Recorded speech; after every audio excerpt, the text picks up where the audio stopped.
ये eighty supply के लिए जो पुरानी सप्लाई एटी होती है उस पर आप इस बोर्ड को चला सकते हैं, और ये एटी एक्स सप्लाई के लिए जो नई सप्लाई आ रही है उस पर इस बोर्ड को चला सकते हैं। इसमें दोनों ऑप्शन है कि आप एटी सप्लाई है तो आप इस पर भी इस बोर्ड को चला सकते हैं, अगर एटी एक्स सप्लाई है तो आप इस पर भी इस बोर्ड को चला सकते हैं।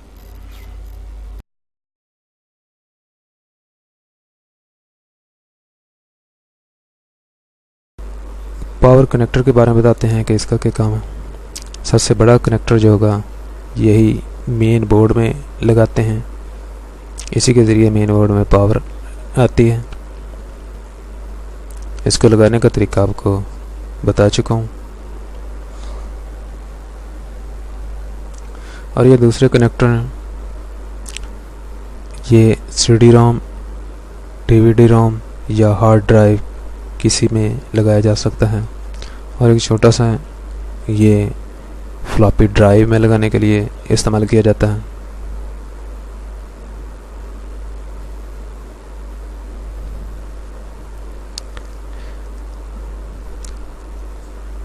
ये पेंटियम 4 की पावर सप्लाई की पहचान है।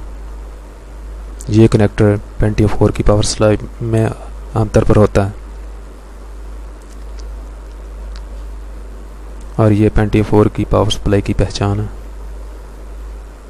इसको बोर्ड में किस तरह लगाते हैं, और इसको लगाना इंतहाई ज़रूरी है। अगर इसको ना लगाएं तो प्रोसेसर चंद मिनट के बाद जल जाएगा। इसको लगाना इंतहाई ज़रूरी है।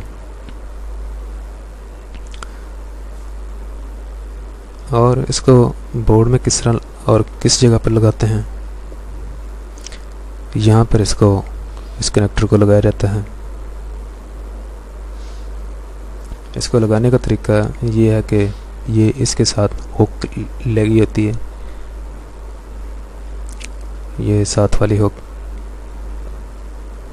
इस हुक और इस हुक को आपस में मिला दें और आहिस्ता से पुश कर दें।